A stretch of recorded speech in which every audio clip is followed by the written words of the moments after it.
O tema é as prioridades estratégicas da ANS. Agora, então, vamos ao conteúdo. A apresentação desse encontro estratégico foi feita pelo Paulo Rebelo, que é diretor-presidente da ANS. Os debatedores convidados foram João Alceu, presidente da FenaSaúde, o Marco Aurélio Ferreira, diretor de Relações Governamentais da ANAP, e a Renata Salvador, diretora comercial da rede Mater Dei de Saúde. O bate-papo foi moderado pelo Paulo Moll, que é conselheiro ANAP e CEO da rede DOR São Luís. Então, sejam todos muito bem-vindos ao primeiro debate, ao primeiro bate-papo de hoje.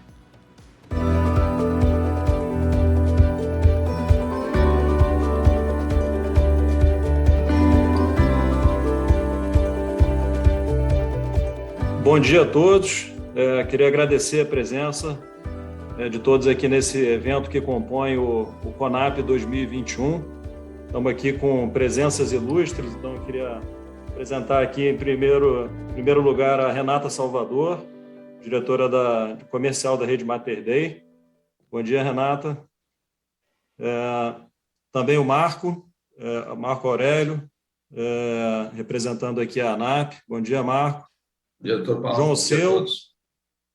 João Alceu, presidente da FenaSaúde, e nosso convidado ilustre, Paulo Rebelo, diretor-presidente da ANS. Obrigado por aceitar o convite, Paulo, estar aqui com a gente nesse painel. Tenho certeza aqui que vai engrandecer a todos. É fundamental a gente ter esse tipo de debate, buscando aí ter um setor de saúde mais eficiente, mais acessível, com mais qualidade. Então, eu sugeri aqui que o Paulo iniciasse com a exposição dele e depois a gente pode seguir com um debate e perguntas de todos. Por favor, a palavra é sua aí, Paulo. Obrigado, Paulo. Obrigado pelo convite de estar aqui. Obrigado, ANAP, estar participando desse CONAP. Obrigado a João Alceu, estar aqui fazendo parte desse painel, junto com a doutora Renata, o doutor Marcos, pessoas altamente influentes e conhecedoras do setor de saúde suplementar, então para mim é um aprendizado também estar aqui.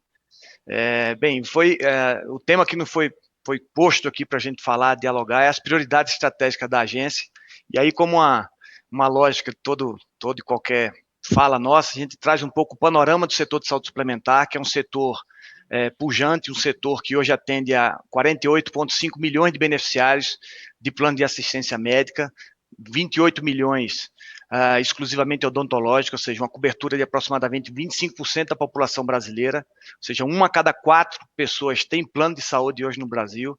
Os números assistenciais na saúde suplementar são significativos, mesmo havendo a redução do ano passado de quase 14% em razão da pandemia, nós temos 1,2 bilhão de consultas médicas realizadas, internações, exames complementares, ou seja, terapias, que mostra o tamanho desse setor, um setor com receitas de contraprestações que ultrapassam 217 bilhões de reais, despesas assistenciais em 165 bilhões, isso só em 2020. É um setor robusto, um setor que só com os gastos privados com saúde corresponde a mais de 5% do PIB. Se juntarmos os gastos públicos, ultrapassam o percentual de 9%. No que pese toda essa solidez, é o setor que tem grandes desafios estruturais, tem um desafio com relação à questão dos custos, que é um desafio tremendo, exatamente também pela questão do envelhecimento da estrutura etária da população, pela transformação das estruturas de morbimortalidade, pelas mudanças tecnológicas, ou seja, o avanço científico na área de ciência tem sido vertiginoso, impactando o cenário dos cuidados da saúde da população de uma forma sem precedente, ou seja, doenças hoje consideradas sem tratamentos, no futuro próximo elas poderão ter tratamento definitivo. Trata-se de um cenário promissor, mas obviamente que impõe muitas reflexões para o setor de saúde suplementar. A gente passa por essa transição, como eu já falei, demográfica, epidemiológica, ou seja, a prevalência de doenças crônicas não transmissíveis, novas doenças infecciosas, como a própria Covid, num passado recente, a questão da Zika, a questão da chikungunya, o retorno de outras doenças, a exemplo do sarampo, da febre amarela, ou seja, a própria pandemia tem trazido impacto significativo na atenção à saúde, e a gente precisa e tem que ter um cuidado maior exatamente nessas questões, porque isso traz consequências econômicas, consequências sociais, e futuros incertos dentro do setor. Então, a gente entende que há necessidade de um ajuste na cadeia de produção de saúde, precisamos impor um foco na continuidade do negócio e no ecossistema. Parece até clichê, mas a gente já tem discutido isso há longo tempo, mas eu acho que tem algumas situações que eu vejo que a gente tem avançado. A própria ANAP, mais recentemente, nós estivemos conversando com essa mudança de trazer os números, trazer os dados para que a gente possa demonstrar, fomentar a concorrência. Eu acho que é isso que a gente precisa.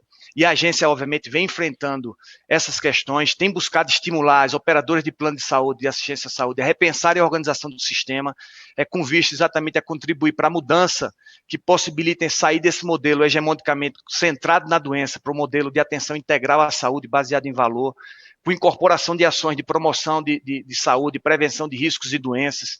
E a gente vem promovendo melhoria no sistema de saúde suplementar, estimulando a reflexão, a colaboração acerca da coordenação do cuidado em saúde, incentivando a adoção de programas de promoção, de prevenção, para que possa, de fato, melhorar os resultados em saúde e trazer mais rigidez para o mercado. E aí é evidente a necessidade da evolução desse setor. Acho que a partir de mudança do modelo de gestão das operadoras de plano, para que a gente deixe de ser meras intermediadoras financeiras, passando a compreender a função de ser gestoras do cuidado dos beneficiários. E aí é fundamental, mais uma vez, que a gente reflita sobre esses modelos, os paradigmas do setor de saúde suplementar, o paradigma da saúde baseada em valor, que ele pode sim nos ajudar a pensar em estratégias para melhorar a qualidade da assistência prestada aos beneficiários, reduzir esses custos. E aí aqui é bom salientar também que quando a gente fala em saúde baseada em valor, a gente tem esses 3 pilares que são fundamentais na saúde suplementar, que é exatamente a qualidade assistencial, o acesso oportuno aos serviços de saúde, a sustentabilidade do setor, ou seja, é olhar, como a gente brinca, é olhar a floresta como um todo e não apenas uma árvore. Acho que a gente tem dentro do setor ainda, a gente depara com situações de formas inapropriadas de utilização de serviços, de tecnologia em saúde, ou seja, há ainda um uso não racional das tecnologias em saúde que impacta o sistema, isso precisa ser visto, a gente tem que buscar o aprimoramento com o modelo para o consumidor, seja efetivamente o foco, para que a gente possa trazer melhores resultados aos pacientes, obviamente sem perder de vista a preocupação com a sustentabilidade. Então, a proposta de um sistema de saúde baseado em valor para o paciente, sob essa ótica, deve levar em conta os resultados que importam para esse paciente, os custos de entrega desse resultado, e a mudança não pode ser imposta, a gente não tem como impor. A gente vive num sistema em que existe a livre iniciativa, o livre exercício da atividade econômica, existem os princípios constitucionais a serem respeitados e a gente preza e respeita muito por isso, ou seja, a segurança jurídica dos contratos, a previsibilidade acima de tudo.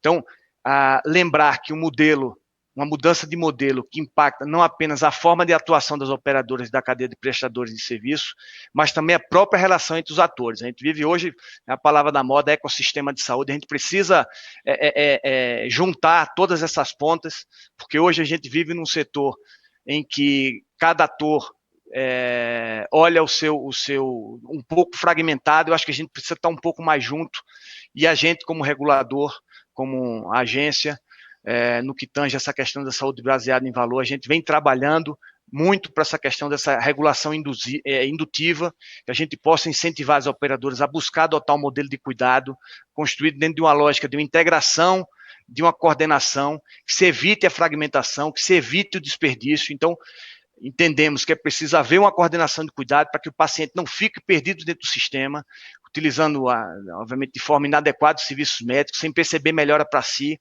É preciso avançar muito nessa questão dos desfechos, da experiência para cada pessoa, e a gestão do cuidado em saúde mostra-se fundamental, não apenas para que a gente possa assegurar a promoção da saúde, do bem-estar dos pacientes, mas como imperativo para a sustentabilidade do setor. Então, a partir de mudança desse modelo, acreditamos que a gente pode sim falar no modelo de remuneração para sustentar essa questão, a questão da paradigma da saúde baseada em valor.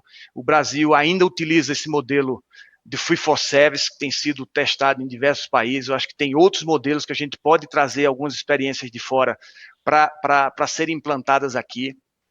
Esse modelo de remuneração baseado em valor implica, obviamente, em desafios para o setor como um todo, não se pode, obviamente, perder de vista o cuidado integrado, a coordenação, como a busca do melhor desfecho para o paciente. Então, o modelo de saúde baseado em valor pressupõe a mensuração de melhores desfechos. A ANS também está investindo em construir indicadores de valor em saúde que possam balizar o alcance desses desfechos. E aí acreditamos que é fundamental uma cocriação na elaboração desses modelos assistenciais em parcerias entre todos. Eu acho que todos os atores devemos chegar numa lógica do resultado em saúde, a realização do mutualismo efetivo, que a gente observe para isso, a solidariedade, o compartilhamento do risco, e aí sim a gente pode colocar o beneficiário bem cuidado, trazendo para o sistema, reduzindo esse risco para todos. Então, eu acho que é importante que a gente tenha esse olhar, que a mudança do papel dos atores é fundamental para que as operadoras, de fato, tornem-se uma gestora de saúde, os prestadores, produtores de cuidados, beneficiários tenham consciência sanitária e, obviamente, autonomia, e a agência seja uma agência reguladora cada vez mais qualificada, eficiente, que ela possa regular um setor que objetiva a produzir a saúde. Então, aqui trago, dentre nossos projetos estratégicos, o projeto de monitoramento da qualidade assistencial hospitalar na saúde suplementar. É um projeto que visa um sistema único de avaliação da qualidade dos hospitais, que permite exatamente a comparatibilidade, a questão da independência e da identificação das boas práticas de pontos de aprimoramento, que é um pouco isso que a ANAP, que nós conversamos agora recentemente. No último dia 26 de agosto de 2021, a agência realizou uma reunião da CATEC, da Câmara Técnica de Contratualização, ou seja, cujo objetivo é exatamente funcionar como um fórum importante de discussão com os prestadores de serviço.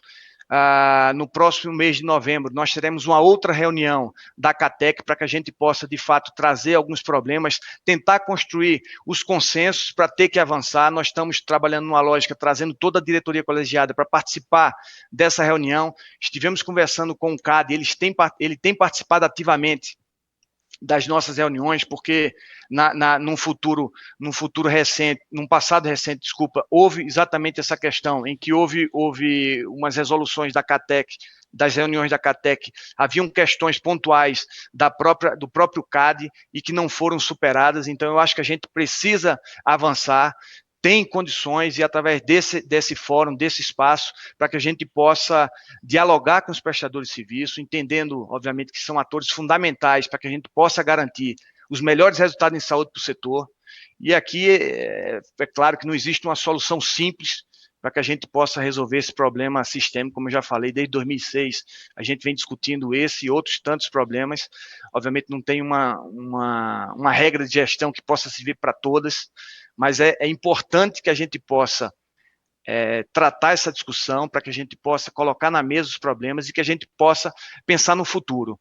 E aqui, na ANS, a gente tem pautado esse direcionamento estratégico dentro de um setor equilibrado, em que a gente possa alinhar essas estruturas de governança interna para construir um ambiente regulatório em consonância com as melhores práticas internacionais, a própria questão do Comitê de Política Regulatória da OCDE, ou seja, ter um ambiente regulatório fortalecido, é essencial para o funcionamento econômico e eficiente desse setor, com segurança jurídica, ou seja, que atenda ao interesse público.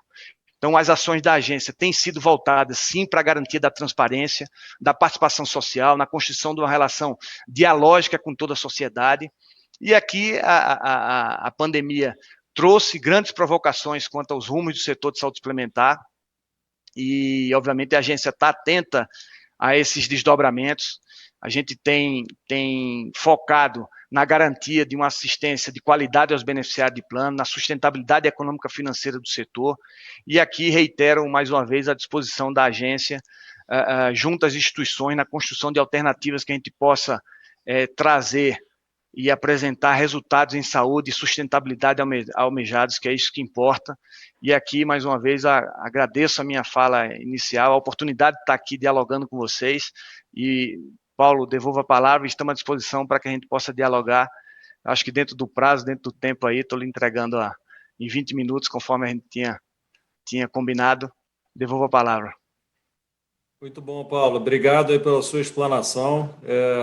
Queria destacar que, além do domínio que você tem do setor, destacar o número de vezes que você colocou a questão do cuidado ao paciente, do desfecho clínico, da qualidade. Isso é fundamental, é o que nos une aqui dentro da ANAP. Esses hospitais são os hospitais de alta qualidade no Brasil, e é muito gratificante escutar do diretor-presidente da agência que isso está aí no centro das suas prioridades, no centro das suas atenções.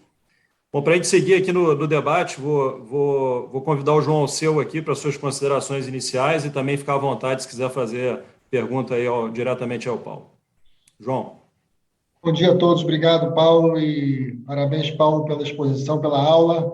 Você demonstrou, não só agora, mas principalmente lá na CPI, há cerca de 2 semanas, um total domínio do técnico do setor, conhecimento também de todo o arcabouço jurídico que cercam a CPI, a investigação. Eu acho que você passou muita segurança, apesar de um clima um pouco hostil que você enfrentou lá, passou muita segurança sobre o papel da agência, sobre o seu papel e o seu conhecimento do setor e a importância dos diretores que compõem, ainda que de uma maneira provisória, mas que compõem a sua equipe, que você reforçou a todos eles. Um dos desdobramentos da CPI que a gente tem visto, apesar de não ter ainda um relatório final e está tudo muito na esfera especulativa, a gente tem visto uma espécie de vilanização da verticalização, né? Vis-à-vis o que aconteceu com uma das operadoras verticalizadas, que foi objeto lá de muita análise pela CPI. Mas, tentando contrapor essa vilanização com algo que você acabou de comentar agora, a importância palavras suas aqui, da integração e da coordenação de cuidados, que o sistema está um pouco, cada um olhando para o seu quintal, a farinha pouca, meu mingau primeiro, cada um se protegendo, e isso acaba criando uma série de conflitos entre os vários entes que compõem toda a cadeia produtiva da saúde suplementar.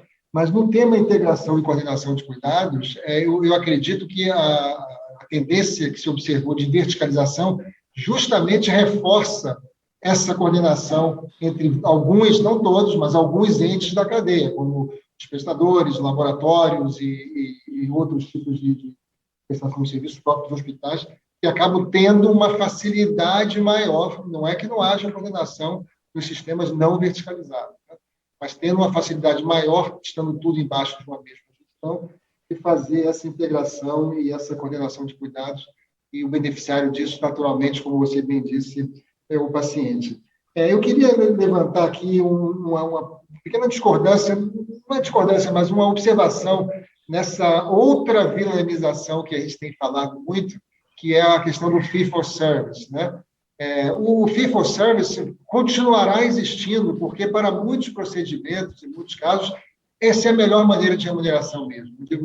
É fee-for-service para consulta, para exames individuais, ou para terapias, ou até mesmo para emergência e pronto-socorro. Você não consegue empacotar um negócio que o cara chega lá arrebentado de um acidente, você não tem como prever isso, né? Esses modelos de compartilhamento de risco, de pagamento por performance, que a gente fala tanto, eles pressupõem uma prevalência, uma frequência, quantidades, dados estatísticos, previsibilidade, que permitam às empresas fazer esse pacto de compartilhamento de risco e permite, inclusive, a prestadores assumirem parte desse risco, o que é muito comum em países com sistema privado avançado, com a diferença de que, por exemplo, nos Estados Unidos, existe um mecanismo do resseguro, inclusive para prestadores que assumem o risco nesses compartilhamentos de risco. E aqui o mercado de resseguro ainda é muito incipiente, né? Então, o mercado hoje pratica bastante já os pacotes, as diárias globais, está engateando ainda, inclusive com o incentivo da própria agência dos pagamentos por performance, e tudo isso converge, é muito bom, né? Mas não abandonemos a ideia de que fee-for-service continuará aí para boa parte dos procedimentos, especialmente os de baixa complexidade e os avulsos, como as consultas, etc. Eu queria, Paulo, eu não sei se estamos na parte de perguntas já, mas já deixar um ponto para você abordar na sua próxima intervenção, e é a questão da ATS, né, Avaliação Técnica em Saúde, para fazer uma espécie de curadoria dos procedimentos ou novos medicamentos, novos procedimentos que podem ser incorporados ao rol de procedimentos obrigatórios da ANS. A ATS está na vitrine, está sendo criticada por todos os lados.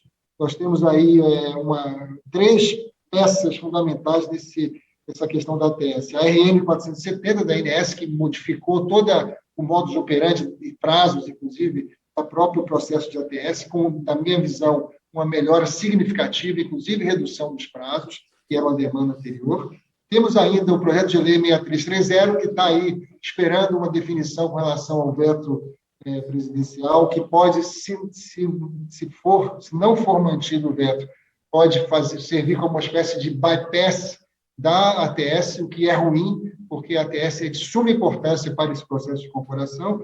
E temos também um terceiro elemento aí, que é a MP, a medida provisória 1067, que também dá uma certa mexida geral em prazos, tentando resolver tudo de uma vez só e cria um pouco de estresse no sistema, né? Então, quando possível, eu queria que você fizesse uma análise dessa espécie de confusão regulatória que está aí, está montada, e que você, como bom gestor que vai ter que ajudar a desmontar também para a gente seguir o caminho da ATS daqui para frente. Obrigado, Paulo. Muito bom, João. Já vamos passar a palavra ao Paulo. Só queria adicionar o comentário do João. Primeiro, um testemunho sobre a parte de FIFO-Service. Nós aqui evoluímos bastante com algumas operadoras, mas a gente realmente encontra uns 30% dos procedimentos que a gente tem muita dificuldade de empacotar pela variabilidade.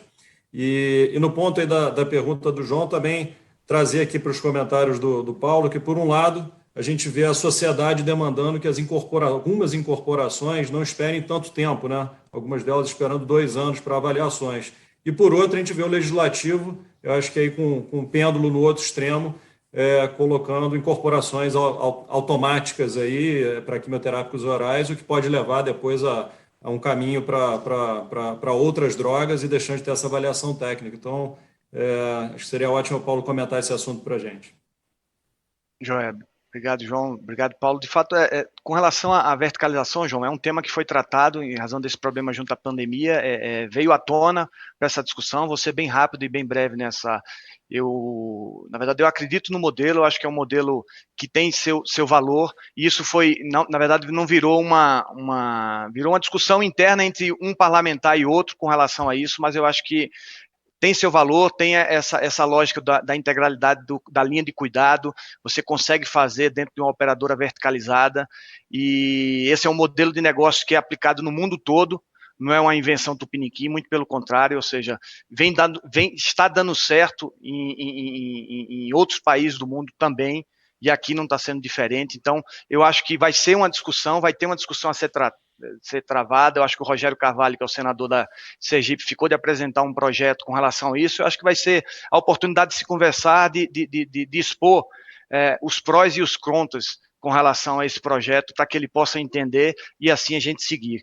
Com relação ao segundo item que você me trouxe, a questão do ATS, eu vou trazer logo do FIFO-Service. Com relação ao FIFO-Service, eu acho que, na verdade, a gente não tem um modelo pronto, não tem um modelo que a gente incentive como sendo correto ou errado, não é isso. Na verdade, a gente está para induzir e estimular cada vez mais vários outros modelos de remuneração. É isso que a agência faz, é nesse sentido de induzir não só o FIFO-Service, como qualquer outro pacote, enfim.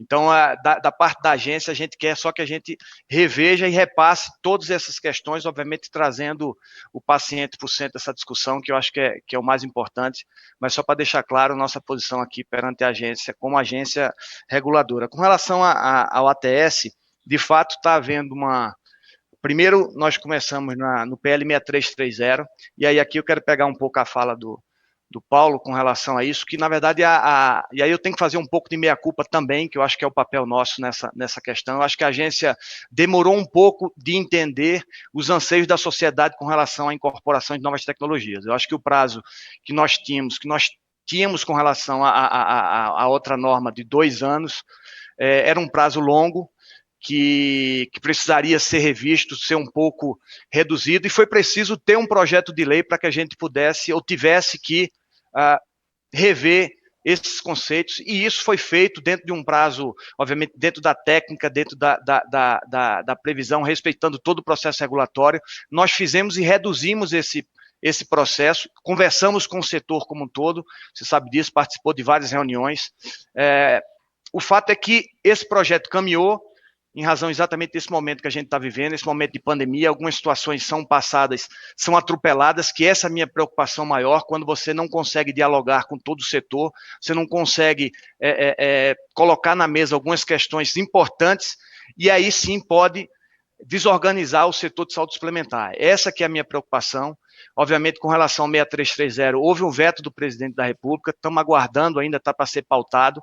Em resposta a isso, o Executivo, através do Ministério da Saúde, eles apresentaram uma proposta de medida provisória, reduzindo os prazos estabelecidos até na Conitec, isso que eu achei até estranho, esse fluxo desse processo por parte do Ministério da Saúde, porque poderia pelo menos equiparar ao que hoje é estabelecido no Ministério da Saúde e na Conitec, mas o fato é que nós já, de acordo com a medida provisória, como já foi editada e está vigente, nós adequamos a 470, que é essa RN que eu mencionei, que nós conseguimos reduzir esse prazo, ou seja, de até 18 meses, a submissão passou a ser automática, ou seja, toda e qualquer pessoa que quiser, associação de pacientes, associação de classe, ou seja, hoje virou uma coisa muito mais plural, você submeter uma nova tecnologia dentro da agência, vai virar automático, qualquer pessoa, a qualquer tempo pode fazer isso, a gente vai fazer essa incorporação a cada 6 meses e, obviamente, aquelas tecnologias que forem menos complexas, a gente vai conseguir dar uma resposta à sociedade num prazo mais exíguo e aquelas mais complexas, obviamente, a gente vai ter-se até 18 meses para ter que incorporar. Obviamente, a ATS é um retrocesso se o Brasil fizer isso, se a gente conseguir, ou se o Congresso derrubar o veto do presidente, vai ser um retrocesso tamanho, vai trazer uma insegurança para o paciente, que eu acho que é isso que ninguém quer. E, enfim, vamos aguardar, estamos trabalhando, estamos dialogando, estamos conversando com o Legislativo, trazendo os pontos contrários da agência a essa proposta e espero que saiamos exitosos nesse pleito nosso, mas vamos aguardar. Muito bom, Paulo. Bom, eu queria agora chamar a Renata Salvador aqui para suas considerações e também ficar à vontade aí para fazer perguntas e deixar todos os debatedores aí à vontade quando quiserem comentar algum assunto, é só usar ali o levantar a mão que eu dou a palavra para que a gente deixe aí bem dinâmico aqui o nosso painel. Renata, por favor.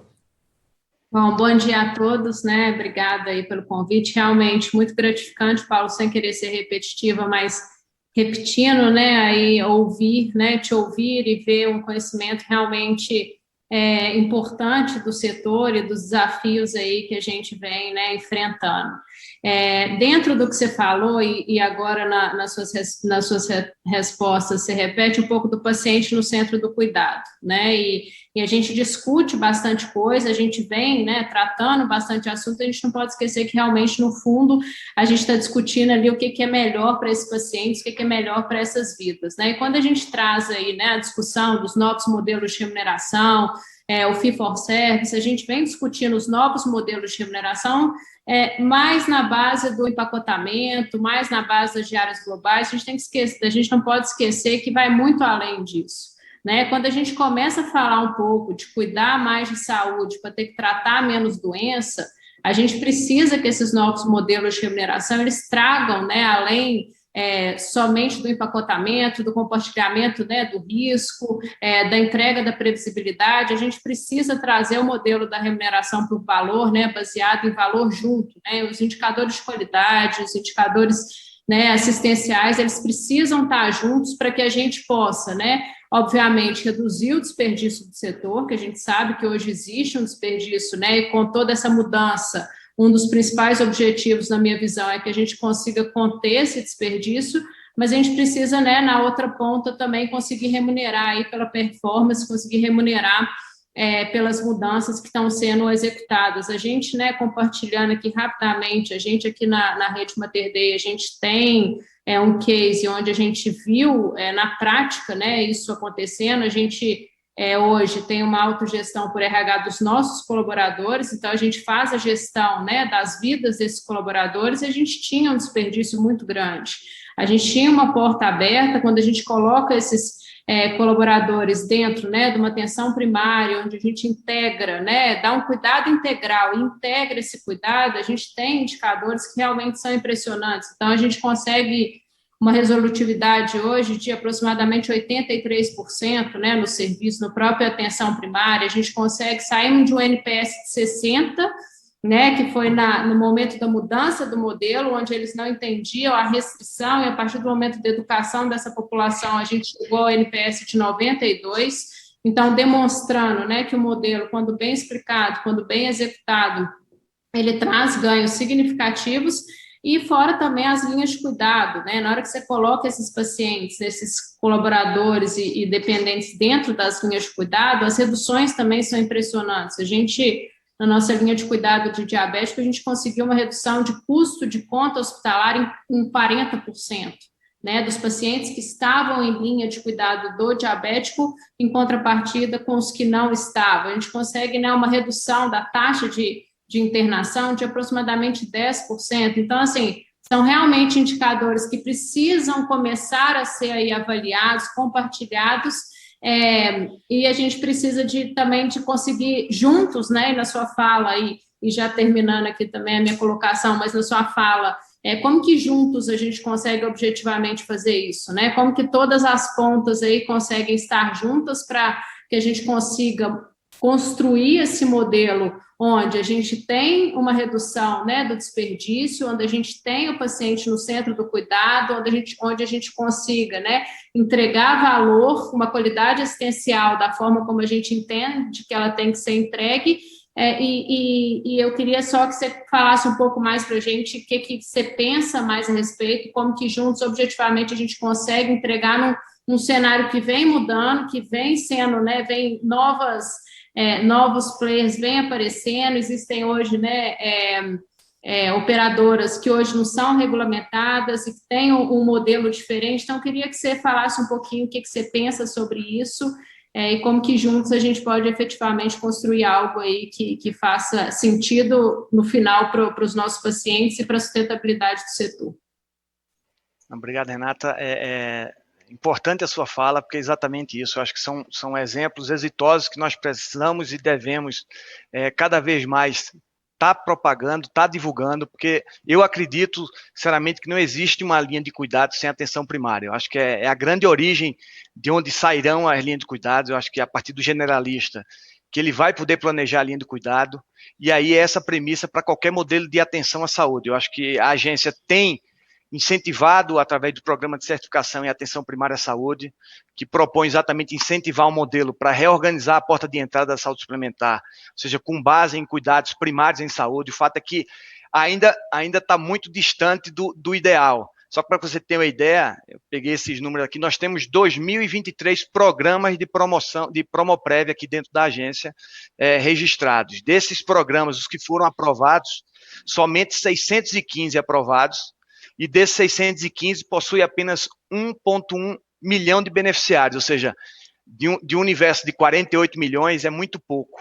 Então, eu acho que a gente precisa estimular, precisa incentivar, e aí eu trago um pouco essa fala da ANAP que eu mencionei, da reunião que nós tivemos lá atrás com relação a apresentar os indicadores, a gente tentar trazer esses indicadores, colocar luz sobre esses indicadores, para que a gente possa, de fato, poder empoderar o consumidor, para que ele possa fazer as melhores escolhas e, obviamente, trazer uma sustentabilidade no setor como um todo, ou seja, poder fazer essa comparação do resultado em saúde de cada prestador, em que aí sim, eu acredito friamente que a gente vai poder virar a chave de um cenário de competição em valor e saúde, que premie os prestadores capazes de entregar o melhor desfecho em saúde para o país. E aí eu trago aqui uma fala, na verdade, que a ANAP, como um dos maiores hospitais, os maiores são ligadas a vocês. Eu acho que a partir do momento que vocês vêm junto com a agência, para que a gente possa dialogar, que a gente possa trazer isso, e aí vou até além, por que não a gente tentar trabalhar numa lógica de política pública nacional, desses dados, desses indicadores, para que a gente possa fazer com que todos venham aderir a essa questão e que a gente possa, de fato, trazer esses desfechos em saúde, que a gente possa fazer essa comparatibilidade, enfim, eu acho que são avanços e a agência está sempre à disposição. Eu acho que tem o exemplo da CATEC, que é um espaço que a gente pode estar dialogando, que a gente pode estar conversando. Esse, em qualquer outro momento, a gente pode estar dialogando e pode estar conversando, Renato. Eu acho que a gente, quando os propósitos convergem, eu acho que a gente consegue avançar e consegue avançar bem. Eu acho que esse passo que a ANAP está dando, que essa sua fala no começo, eu acho que só vem acrescentar e avançar nesse propósito que a agência tanto fala há muito tempo e que eu acho que agora está um momento oportuno da gente virar essa chave e avançar nessa pauta.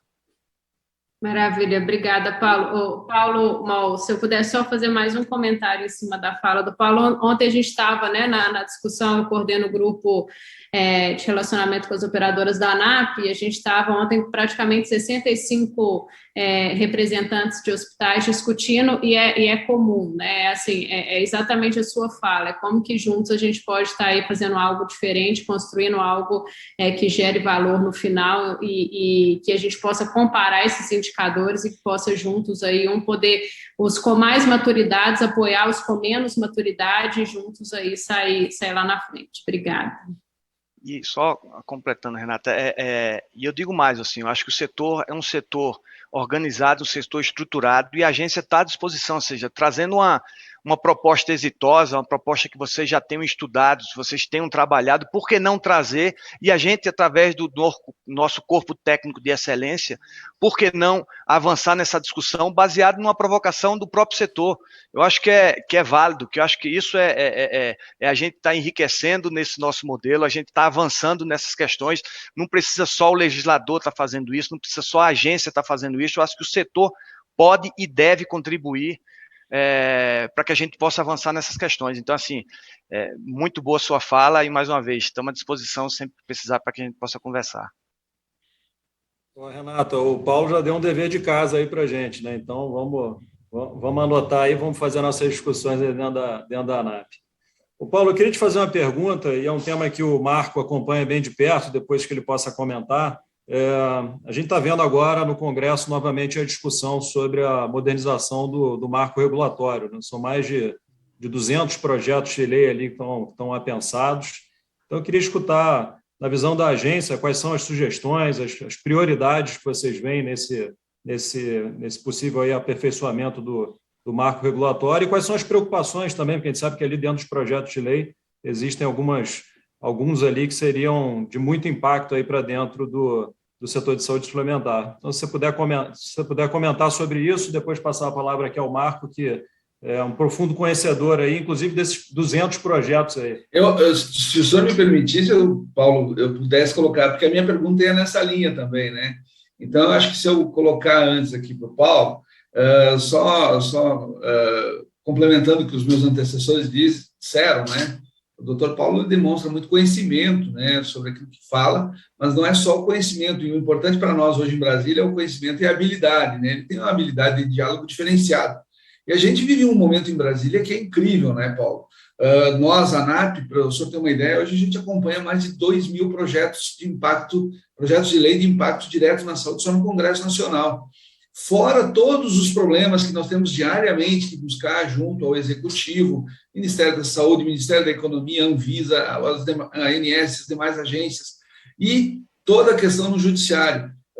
A minha pergunta, complementando o que o doutor Paulo falou, doutor Paulo Moll, como que a gente consegue, doutor Paulo, juntar todos esses elos dessa cadeia chamado ecossistema da saúde, que é gigante, né? E através ali da habilidade do deputado Irã, que é o relator, e a deputada Soraya, que preside a comissão, transformar todos esses anseios em algo que possa realmente, eu não vou nem dizer reformar, mas modernizar as leis que impactam diretamente no setor, porque ele é um setor gigantesco. e ele é um setor até maior que o setor agrícola brasileiro, se a gente for ver em empregabilidade, em mão de obra, está em todos os municípios brasileiros, e como que a gente, né, o senhor que é muito habilidoso, como que a gente consegue aí, através do diálogo e da habilidade, contemplar os anseios desses vários elos dessa cadeia e a gente conseguir com que isso ande, como o doutor Paulo falou, são mais de 200 projetos. Em 2017, a gente esteve até próximo, né, de fazer isso andar e não andou. A sua perspectiva e expectativa agora é de que isso ande, que a gente vê que há, sim, nós, como prestadores de serviço, que existem diversas possibilidades de melhoramento. Como esse melhoramento pode, através do relatório, vir à tona e trazer ali novas ideias, novos rumos para o setor e atender as demandas aí de mudanças que a gente percebe nesse pós-pandemia. Marco, bondade sua, na verdade não tem essa habilidade não, acho que você tem muito mais tempo aqui no Congresso do que qualquer outra pessoa aqui, mas eu acho que aí a gente tem que fazer um pouco de meia-culpa, porque aí eu trago a meia-culpa da agência e a gente tem que reconhecer isso com relação como setor como um todo. A agência sempre, não só a agência como o setor, sempre foi ou esteve afastado do Congresso. A gente tem o costume de só em crises é que a gente, ou em situações específicas, é que a gente volta a conversar, e não sou eu que estou falando isso não, eu ouço de todos os parlamentares com quem eu tenho a oportunidade de estar conversando. Eu acho que a gente mudou um pouco essa estratégia, eu acho que a gente está presente, isso é bom, eu acho que a gente tem que recuperar um tempo perdido, obviamente isso é inevitável, algumas sequelas disso vão acabar acontecendo, mas assim, essa mudança já é perceptível, ou seja, nós nos encontramos várias vezes nessas audiências públicas que acontecem aqui, ou seja, na inauguração da comissão que vai tratar desse blocão, nós estávamos presentes, temos discutido junto com a frente parlamentar, e aí eu tenho uma boa relação com o deputado Irã, que é um parlamentar aqui experiente aqui, embora tenha pouco tempo de parlamento, ou seja, está no segundo mandato, mas é um deputado experiente no sentido de conhecer aqui o Congresso, e ele tem, na primeira fala que ele teve, quando ele foi abrir a comissão, ele disse que ia dar oportunidade para que o setor pudesse falar. Eu acho que, a partir do momento que a gente é ouvido, tanto a agência como o setor como um todo, é ouvido e as nossas preocupações são colocadas à mesa e são discutidas de forma técnica, de forma séria, eu acho que a gente consegue avançar e algumas imperfeições são resolvidas. Já tem um relatório pronto, tenho conversado com o deputado Irã, eu acho que ele tá num caminho nessa lógica de modernização, algumas preocupações nós temos trazido e apresentado para ele tem tido como é que eu posso dizer, a atenção de ouvir o que a agência está falando, inclusive hoje pela manhã marquei uma reunião com ele na próxima sexta, amanhã, no caso ele estaria aqui, eu vou conversar com ele, mas eu acho que isso é um esforço conjunto em que todos nós precisamos apresentar as nossas posições tecnicamente, e aí eu acho que com certeza o bom senso vai prevalecer, a técnica vai prevalecer e a gente vai conseguir avançar. Eu acho que esse projeto, esse blocão, a tendência é que avance.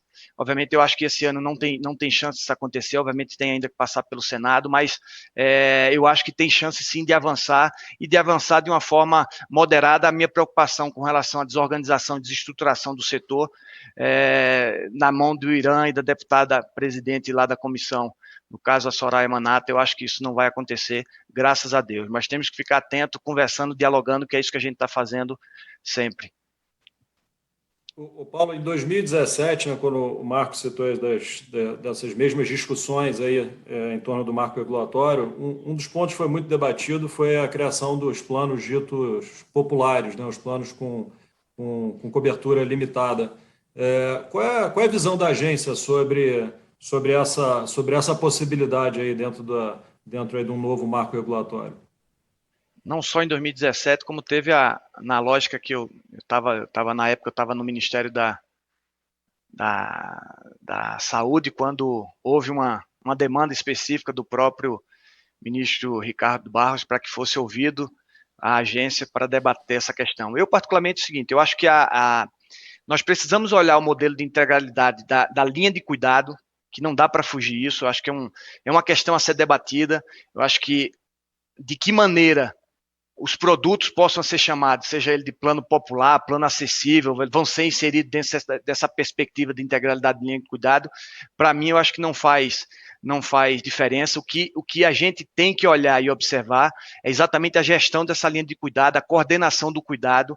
O que realmente importa para o paciente é manter sua cura ou curar sua doença. Se a manutenção da saúde ou se a cura de suas doenças se fará com serviço classe A, classe B, classe C.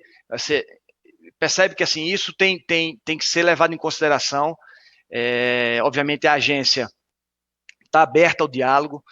Fizemos a própria RN 432, que possibilitou a contratação de planos coletivos empresariais por empresários individuais, ou seja, já numa lógica de acesso aos planos de saúde, ou seja, foi uma preocupação da ANS lá atrás, isso em 2017, com relação a isso. Agora, obviamente é importante lembrar que a Lei 9656, ela estabelece a modalidade de plano e a regulação setorial está sujeita à lei, a gente precisa conversar, precisa dialogar, precisa avançar. Então, assim, eu acho, olhando essas premissas do cuidado, da integralidade da linha de cuidado, que é isso que importa, e aí a gente está aberto ao diálogo. Eu não tenho nenhuma ideia fixa a favor ou contra, entendeu? Eu acho que a gente precisa, de fato, conversar, dialogar e ver de que forma a gente pode avançar nesses planos populares ou planos acessíveis, como queiram denominá-los.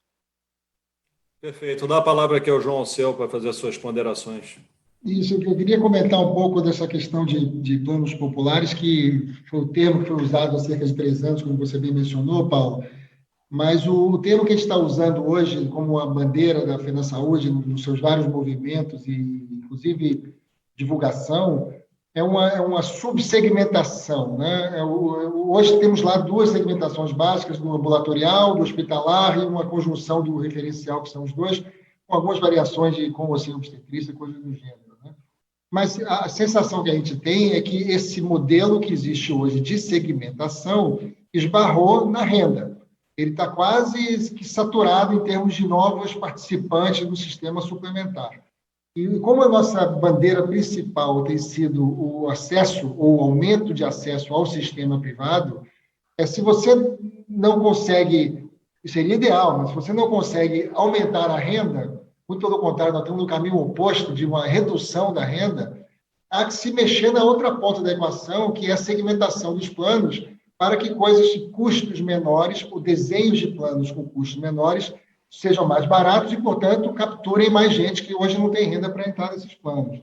Então, a gente tem tido uma resistência muito grande de entidades de defesa do consumidor, que sempre se manifestam contra esse tipo de termo de subsegmentação, mas nós estamos falando primeiro de coisas muito simples, não é...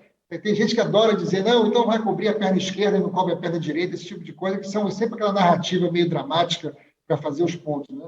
O que nós estamos dizendo é o seguinte: primeiro ponto, não se deixa de oferecer o que já é oferecido hoje. Portanto, só colocaremos mais coisas na prateleira e não retiraremos coisas da prateleira. Então, o consumidor, a rigor, terá mais oferta e poderá, de acordo com a sua situação particular, adquirir um plano mais subsegmentado. Então, por exemplo, o plano ambulatorial hoje cobre consultas, exames, terapias, inclusive as terapias oncológicas também, que são de alto custo, né? E isso encarece o plano, e fora aquelas 12 horas adicionais em internação, que muitas vezes resulta por forças de liminares, uma internação muito mais longa, que acaba sendo, pela judicialização, custando mais no seguro. Por que não fazer um plano, eu estou só retoricamente falando, por que não fazer um plano só de exames e consultas, para que as pessoas de renda mais baixa e sem acesso tenham acesso ao privado, pelo menos para ter um diagnóstico e depois acessar o sistema público a que todos temos direito. O que está acontecendo? Pela força da regulação, pela restrição da regulação de hoje, não conseguimos oferecer isso, mas tem, pela nossa conta e com o trabalho que a gente encomendou à KPMG, mais de 350 empresas, Paulos, né?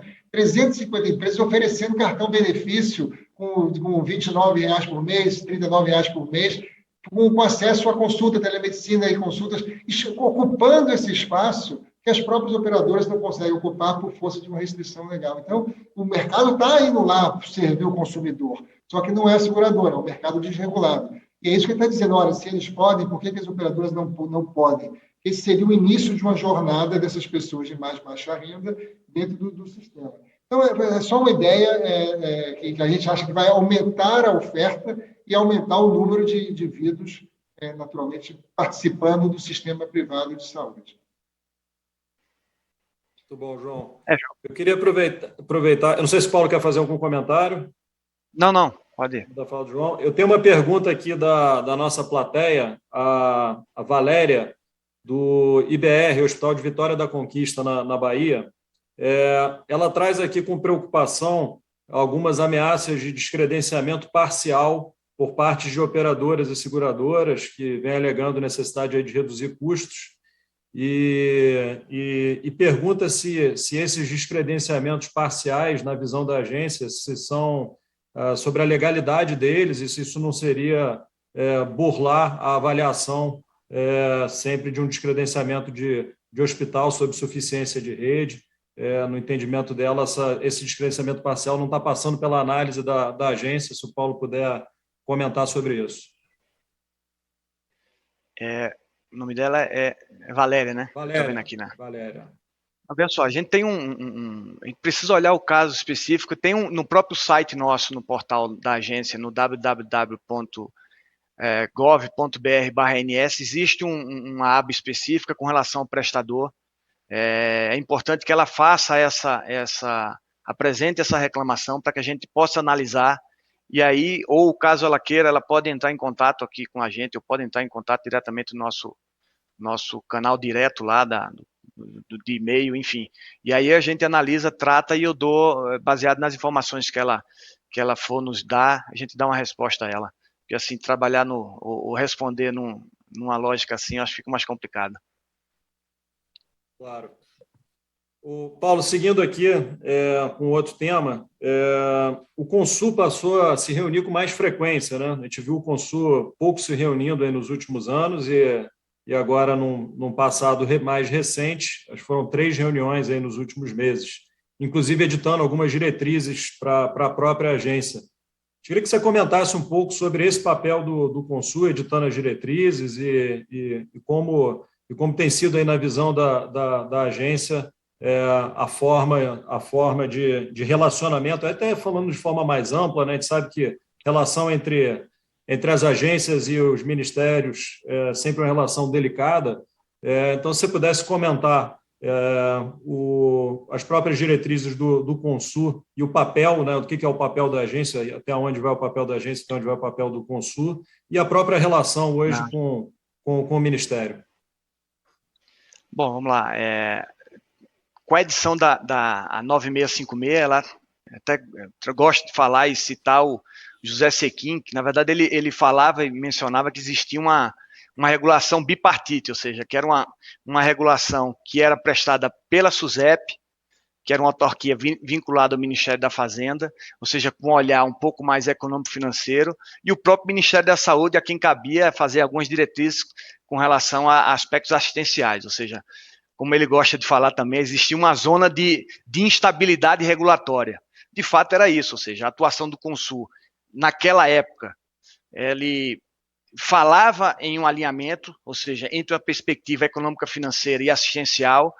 Obviamente, ele não tinha, faltava, de fato, uma coesão de governança regulatória, ou seja, isso só veio a acontecer com a criação da ANS na 9961, porque até então não existia isso, ou seja, percebe que existia uma regulação bipartite, existia essa dificuldade das pessoas ter essa governança regulatória. Então, a agência veio com esse papel, ou seja, exatamente normatizar, tinha um desenho institucional muito mais, foi modificado, ou seja, todas as demandas que antes estavam no Consul, em razão da 9961, essas atribuições que eram do Consul passaram a ser da agência.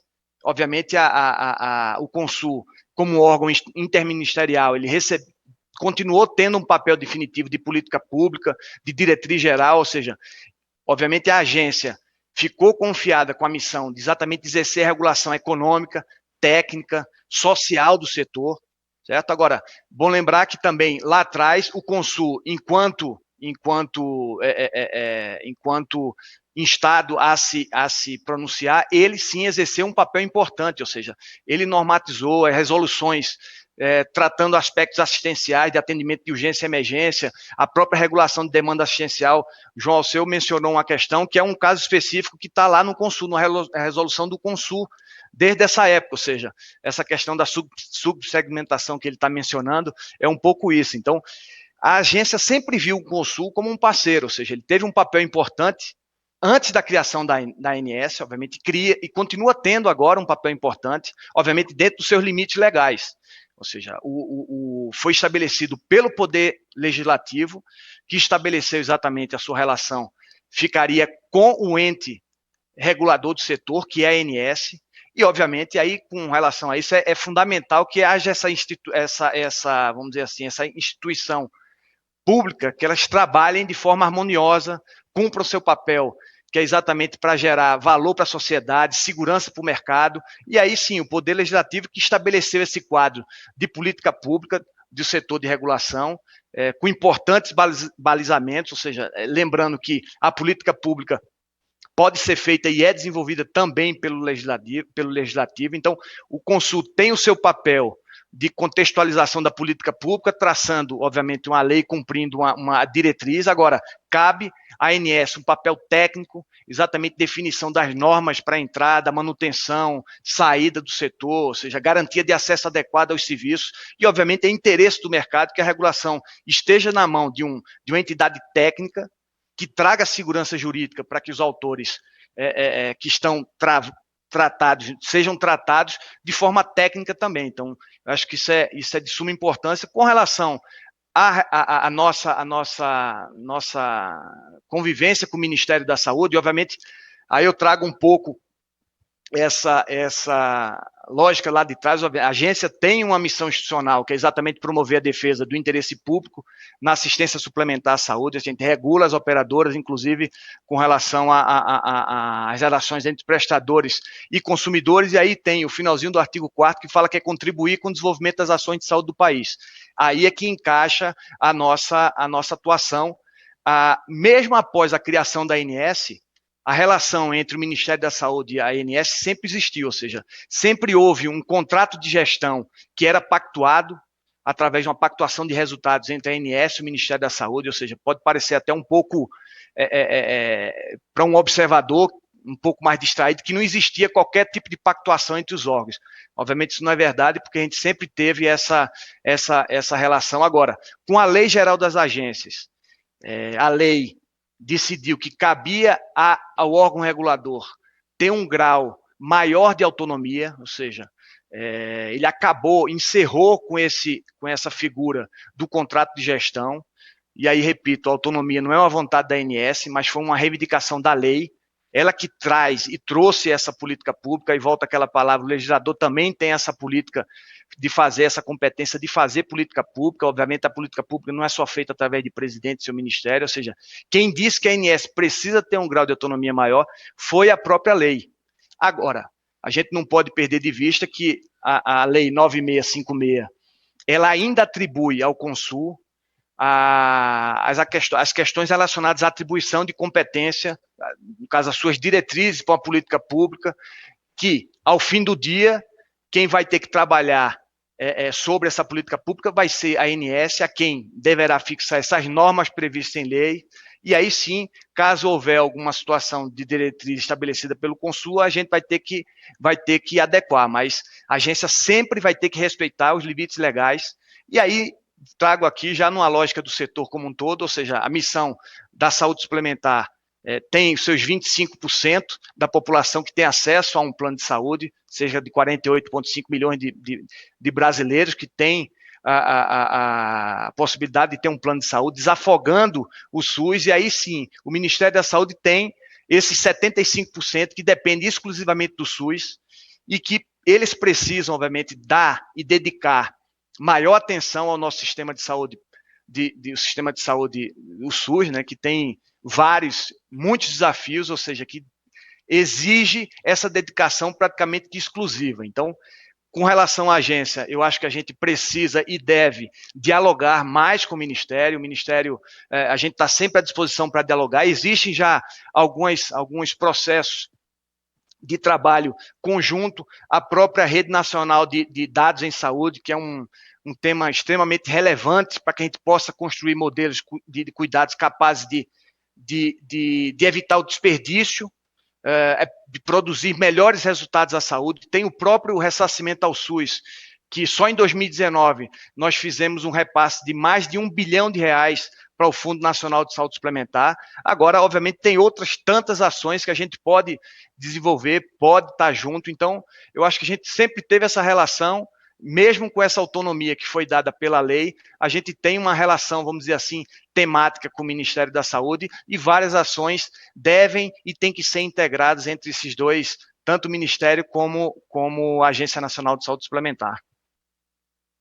Muito bom, Paulo. Nós aqui, infelizmente, esgotamos o nosso tempo, então eu queria agradecer aí a participação, a presença da Renata, do João Alceu, do Marco. Agradecer muito a tua presença aí, Paulo, sempre muito enriquecedor te escutar, te parabenizar pelo trabalho que você está fazendo à frente da agência, parabenizar pelo corpo técnico que você tem dentro da agência, o setor todo respeita muito a capacidade desse corpo técnico, além de ser uma agência que tem bom gosto, né, que mora no Rio de Janeiro, então também tem esse grande ativo. Obrigado aí a todos. Se alguém tiver uma palavra final, João, o Renata, o Marco... Paulo, obrigado. Eu tinha um tema bem cabeludo aqui que eu vou deixar para o nosso próximo encontro, que é o reajuste dos contos individuais. Essa você guarda para o próximo. Eu também tinha um plano, eu tinha uma intenção de perguntar aqui sobre qualidade e a consulta pública número 82, mas vamos deixar para uma próxima. Né? O doutor Paulo tem parceiro nessa questão. Muito obrigado por tudo. Obrigada, gente. Vemos. Tchau. Obrigado.